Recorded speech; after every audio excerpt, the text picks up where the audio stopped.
This is the War Room Roundtable podcast, the show that takes you around the world to share interviews with some of the most successful and relevant businessmen and women on the planet. Hear their stories and get the most important business lessons they've learned on the road to success, and get exclusive advice on how to implement their successes into your life and business. The War Room Roundtable is brought to you by your hosts, Jason Miller, CEO of Strategic Advisor Board, and Phillip Lanos, CEO of Own the Rhythm, and former podcast host for Entrepreneur and Inc. magazine.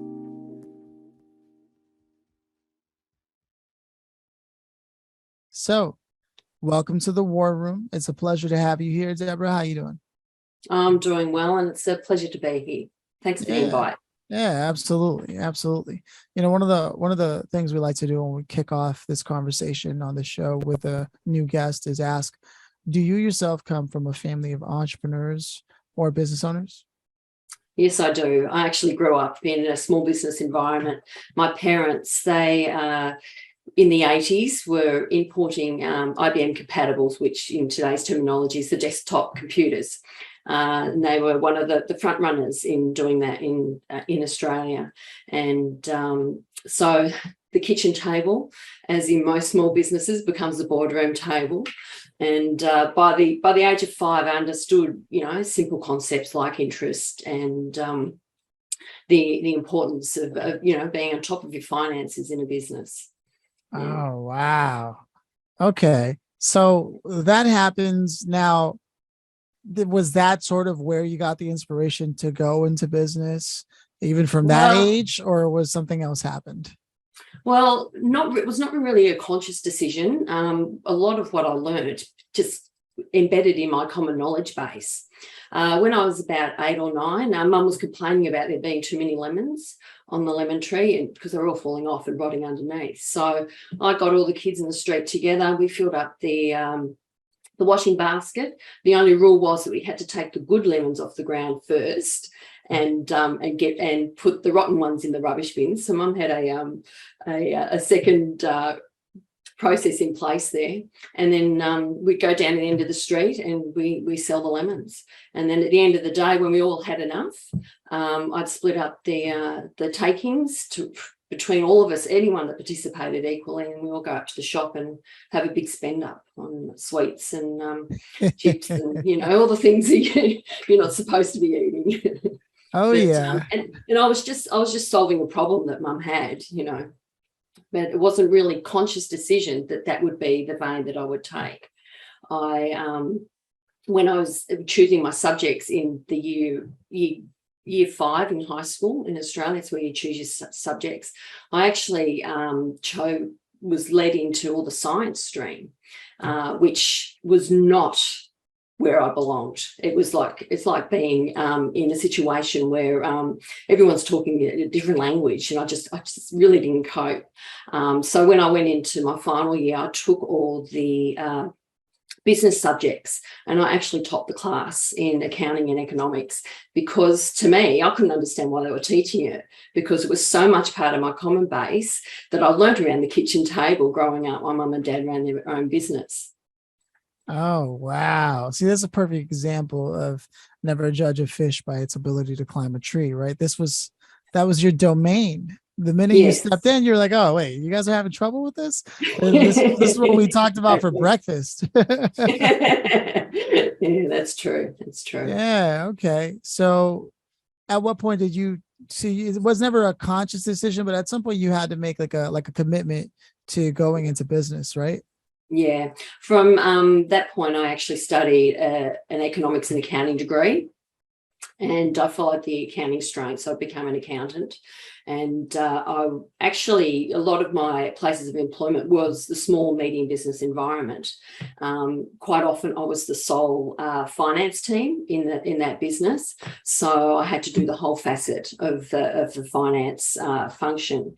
And a lot of that was actually supporting either the business owner or the general manager in the decisions that they had to make in their business. And what I did is I I would outgrow the businesses very quickly. So, 3 years I'd be totally on top of it, but I persist for 2 more years. So that every 5 years is the timing of me moving on from one place of employment to another. And I actually started striving to find bigger businesses, thinking that that's where I should be. But I realised, having gone through that whole process, is that I belong in the small, medium business environment, because that's the environment I grew up in at home, and it's what I understand, and it's where I can provide the most value to business owners and business managers. Yeah, there's a big leap in terms of the way things are run and how many hands have to be shaken the minute you start getting into the enterprise level. And it's one hand too many for my taste too. And what I get, because a small entity has to be really efficient and they have to use their resources and time really wisely, whereas the larger the entities become, the more and more waste and less and less work each role actually contributes to the role overall. So, and I'm a bit of a workaholic, so that kind of grates with me a little bit. So I'm just built for the small medium business environment. Well, you're in good company here. I want to take a second to let Jason chime in on what he's heard so far. Okay. Yeah, like you, I cut my teeth in that small. I grew up with that. Yeah. I grew up. My mom ran a diner. She ran a clothing store. She ran a video shop. She had her fingers in everything. And my dad was a farmer. So, there was no digital stuff back then. It was the white or the red covered notebook, right? You remember those notebooks that they were red, right? Yes. And, that was a P&L, right? It was, but if you went back and looked at it, it's funny because I was just home last week. And I asked my dad about it. I said, "You still got those old red notebooks?" He was like, "Yeah." And he busted one of them out and opened the first page, and it was his ledger from like 1978 or something, right? Yeah. And it read almost exactly like a P&L would print off out of QuickBooks, right? Or wherever. Yeah. So it was interesting how, they already knew that. My dad was very uneducated. He was done with school in like 7th grade. So, yeah. So he taught himself all the bookkeeping stuff. But he went through banks like underwear, though. Somebody wouldn't give him money. He was on to the next one, right? So, yeah. but yeah, I understand that kitchen table becomes the boardroom thing. Yes. And because it was funny, I was just home, and they just were going to sell wheat, right? Grain. Yeah. And we were sitting around the table discussing this like a board. This was just last week. And we're discussing wheat futures, and we're discussing, the price fluctuations, how they went up and down and all. And then we went down to the elevator and had the discussion with them and all this stuff. And then all that, and we didn't sell any wheat. But but the point, my parents are still doing it today. So it's interesting. So we got a very like background there, which is pretty cool. Yeah, similar. So you make the choice to step into this world, and you're employed. At what point did you decide I need to just do this solo, or was it always contract work? No, I was an employee up to about 20 years ago, and that's when I had my son. And because when he was preschool age, I only had pockets of time, so I worked for my previous employer just a couple of days a week, but I also picked up a couple of people that I knew who ran their own business, had been at me for years. Why don't you come and do our books? Come and do our books, and it was only a couple of hours a month or a day a month. So I actually started picking up a bit of work that way. And what I did is I actually migrated in doing the bookkeeping and accounting on a full-time basis while my son was a preschooler. So when he actually went back to school, one of my biggest client actually offered me a position, and I very foolishly took it. So I was back into that pay slip or paycheck arena, and From there, I moved on to another position with a company in the automotive industry. Now, in Australia, the automotive industry shut down. And so in 2014, I knew I was going to be made redundant in 2018. And I thought, well, here's my chance. I've got 4 years to set myself up with enough capital to bide me by, and I can go back to running my own business, which is where I'm happiest, dealing with clients one-on-one and helping them to run their business. And so in February 2018, I stepped back into this arena.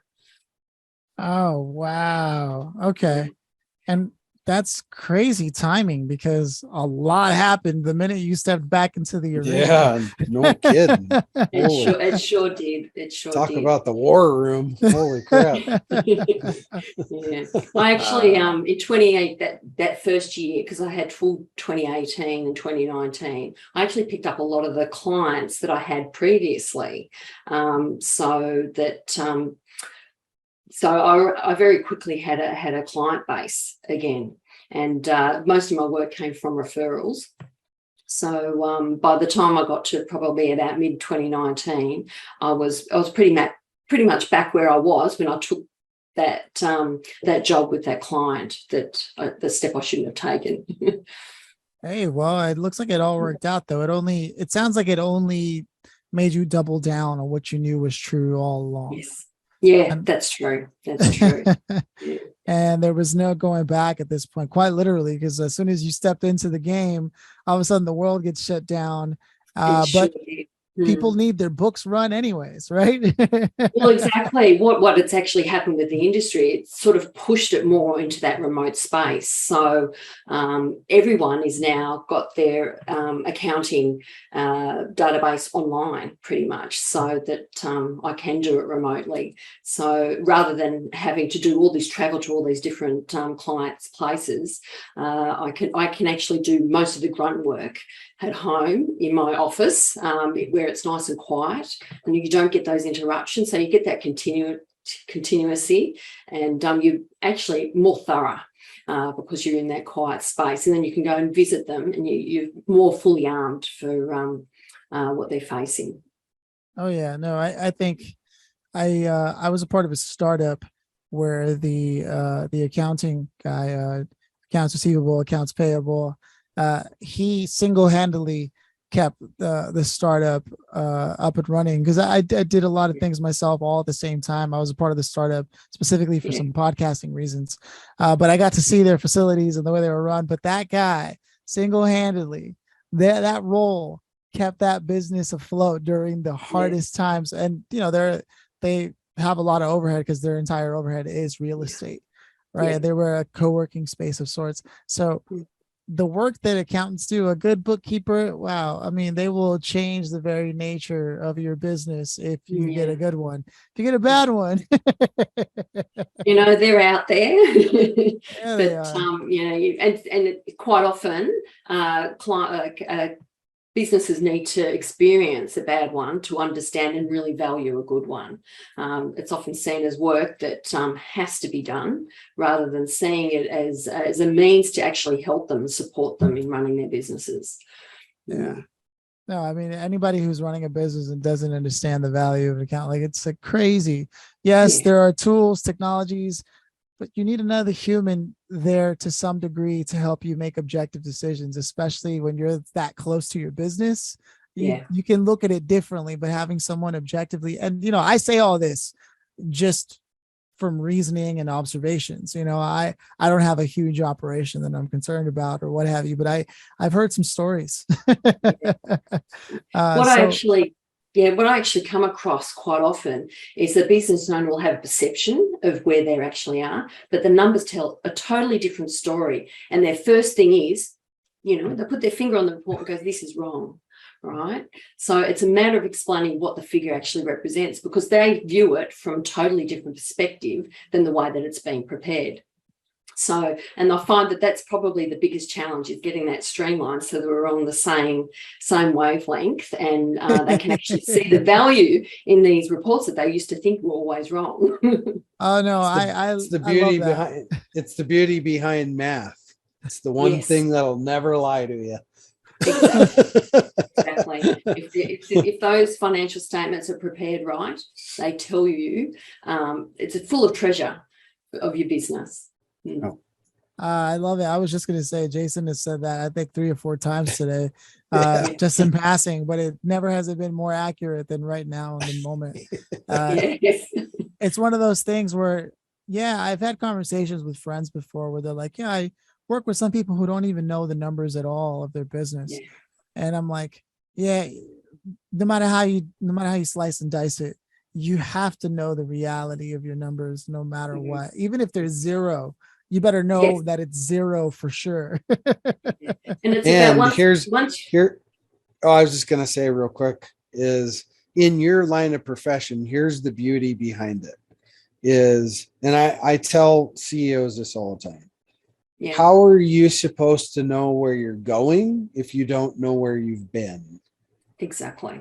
And that's what the financial statements are, that they don't only report on the past. They're a tool that you should be using to drive your business forward. And it's about understanding the decisions you make and how they actually impact your finances. Because quite often a business owner will make a decision that has a bad impact, but they don't actually make that correlation that derogatory effect was in relation to a particular decision that they made a couple of months ago, and they don't make that connection. So what happens? They repeat the same mistake again. And so it's important to understand that cause and effect. No, like, oh, you mean Been that there. pool table that I got for the do you mean that pool table that I got for the team isn't actually an asset?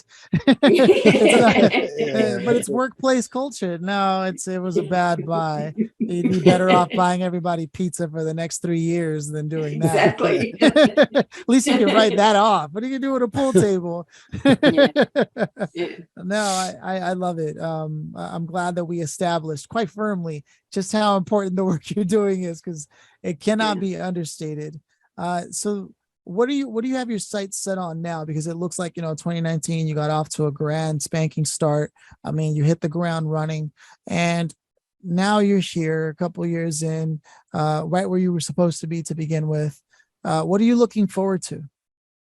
I'm in the process. I wrote a book in 2020, part of lockdown. I actually wrote a book called Discover Your Finance Engine, which is about the financial statements on the small business entity. And I'm actually going to write subsequent books that go into the financial statements a lot deeper, because that book actually only covered the face value that was on the statements. So I've got that on board. I find I work best one-on-one with clients rather than I've tried the doing group sessions, but I find with people's finances, they're very secretive. They don't really want to share their actual positions in a group environment. So it's much more productive for me to work one-on-one with clients. So I have a couple of clients that basically my foundation clients, and they're recurring on and off. And then I occasionally will pick up the occasional consulting gig. So I have capacity in my time to actually do that on an ongoing basis. Yeah. No, I love that. And it's so true what you were saying about some people not wanting to disclose their finances publicly. Some people don't even want to disclose it one-on-one when they're coming to you for help, right? Yeah, it is. It's funny. The business owners have a funny idea of what you need to know, but really to do my job, I need to know everything, So sometimes it takes actually going to their premises and having a look around and knowing what questions I have to ask to sort of get the information out, And then you have other business owners that are actually surprised what you know about their business. I think, how did you work that out? Well, I saw the transaction go through. You have a big fridge with lots of beer in it. So clearly you're probably trying to write that off. I'm going to guarantee it.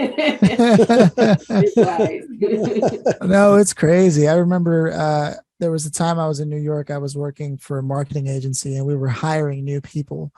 And one of the people we were looking for was a senior role or what have you. And I was a part of the hiring just because I was a problem solver in the business at the time, which eventually how I solved my way into doing nothing most for freelance. But at the time, I remember watching the CEO ask the presumable hiree there, right, who we were going to hire. Oh, you run a business? Yeah, I have a business on the side. That's awesome. What do your numbers look like? And they were like, that's actually really personal information.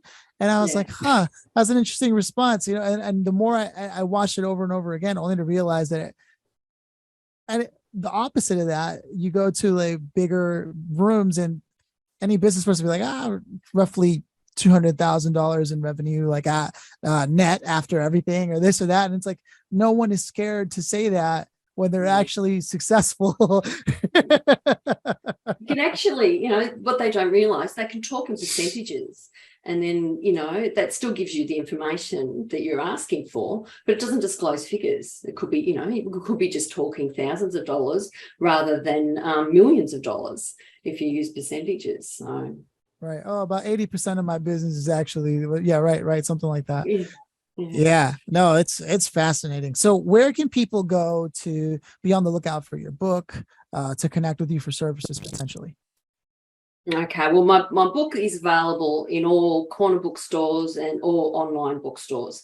I also have it on my website at zephyrms.com, and which also details my other services and other products that I have. Zephyr, that's a ZEPHYR, Zephyr MS, you said? .com. Yeah, right on. That's right. Okay. Well, I appreciate that. I'm going to be looking forward to that. I'm like confident, almost 99.9999% sure I could take a page out of that book for sure. As a freelancer in particular. That's a personal question. No.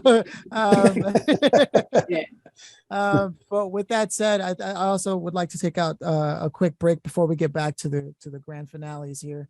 To give out a shout out to Kelly Gordon at Cyberpreneur Inferno. They have developed a system of sorts to help you double your agency's revenue in 100 days if that's something that you're trying to do, with a system that they've formulated.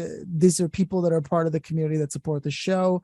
And if your assumption is that you were going to start a digital agency for more money and more freedom, only to find out you got less of both and more stress, and your monthly income is as predictable as a wild horse drinking Red Bull, well, then Kelly Gordon with Cyberpreneur Inferno is going to give you the attention, the systems, the processes you need, along with others who are a part of that same thing. It's a collective, if you will. And you could spend 10,000 hours learning this on your own through trial and error, like many of us have here in this community. Or you could team up with someone who's going to help you get there and close that learning curve as soon as possible. You could even take a 15% discount by mentioning that you heard about this on the War Room, using the War Room 15 online, and get ready to double your agency's revenue in 100 days with the 4x4 method. So go to get.cyberpreneurinferno.com/4x4 method, and you will be at the place you want to be to make that happen. Now, coming back to you. So, Debra, if you could go back to that moment when they made you that job offer that you knew you shouldn't have taken, knowing what you know now, what would you say to yourself then? Be brave and take the step. Okay, you would probably lose your biggest client, but I had such a reputation at that point. It was enough to sort of launch me into the future, and actually take those steps on diverging the business that I actually was actually thinking of doing. So be brave would be the biggest statement I would say to myself then.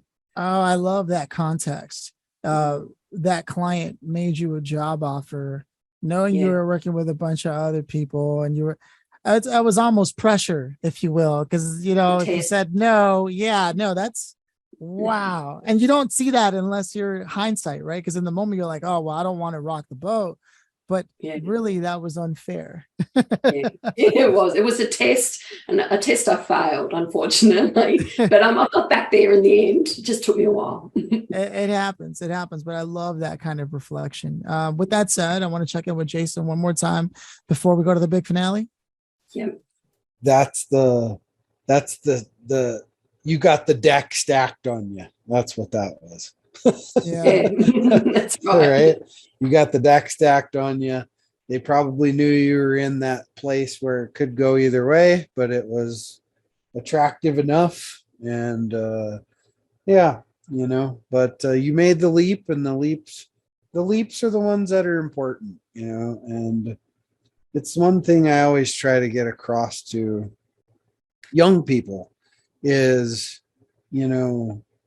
find out what you're really good about and focus on that. It's a different world than it was, Yes. when I was a kid. It's not the same. It is a lot easier today to be a freelancer or a gig worker, they're calling it now, right? To do that. That wasn't even probably a possibility when I was younger, right? Yeah.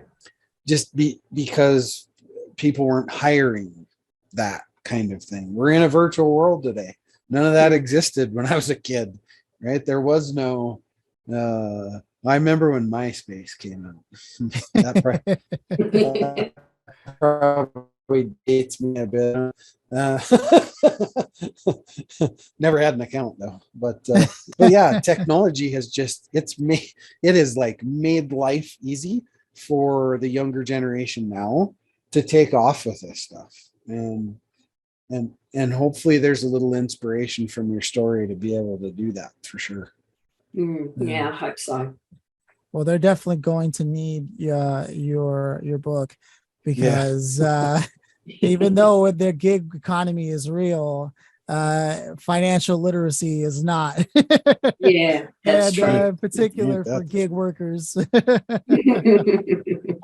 So with that said, the grand finale, the way we like to wrap things up is by asking, if you could have invited anybody to this conversation here today with us to join us, listen, or even contribute, who would you have loved to have had here at any point, place, time in the world, that kind of person, and why them?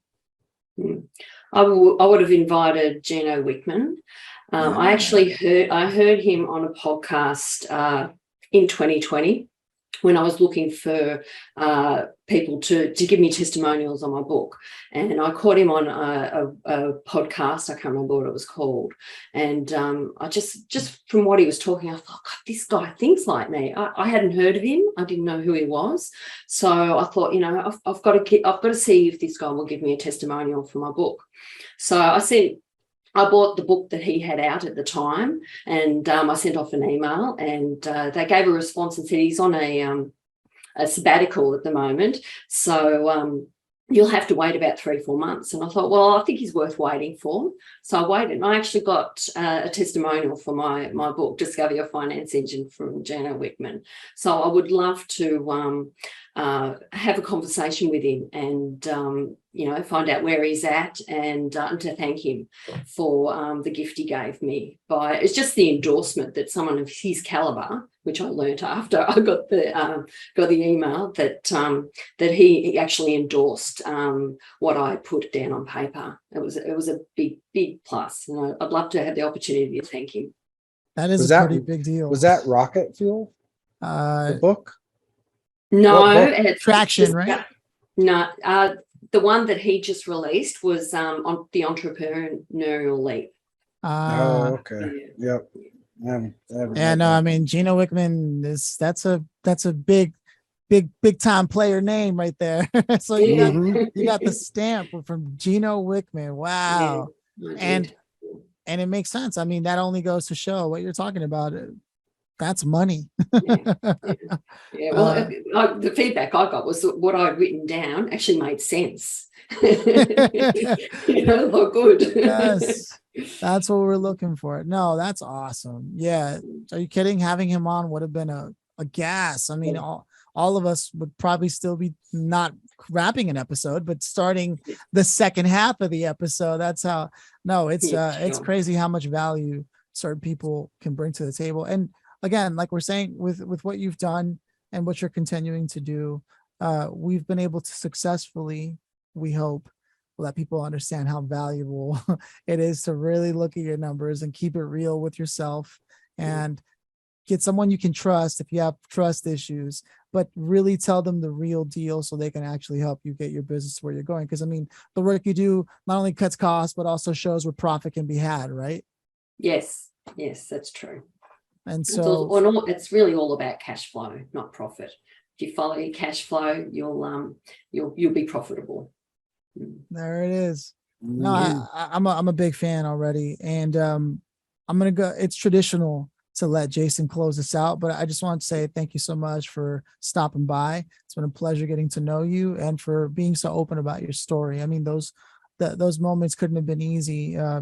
You know, when you had your son and you were trying to make that transition, and then you get the job offer, and then you go back. I can only imagine, the reality of that. So it was nice meeting you, and I'll let Jason close us out. It's lovely meeting you Awesome. too. Yeah.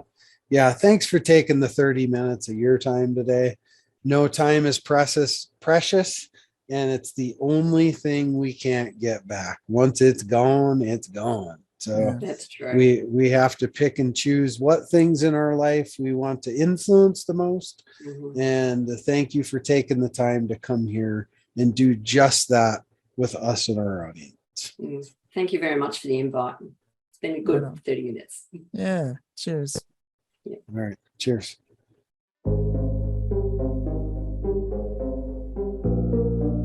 Thanks for listening to the War Room Roundtable with your hosts, Jason Miller and Phillip Lanos. Please leave your feedback and visit strategicadvisorboard.com to get the latest and greatest business advisement on the planet. Follow us on social media for updates, and always remember, if you can dream it and believe it, then you can go achieve it. We'll see you in the next episode.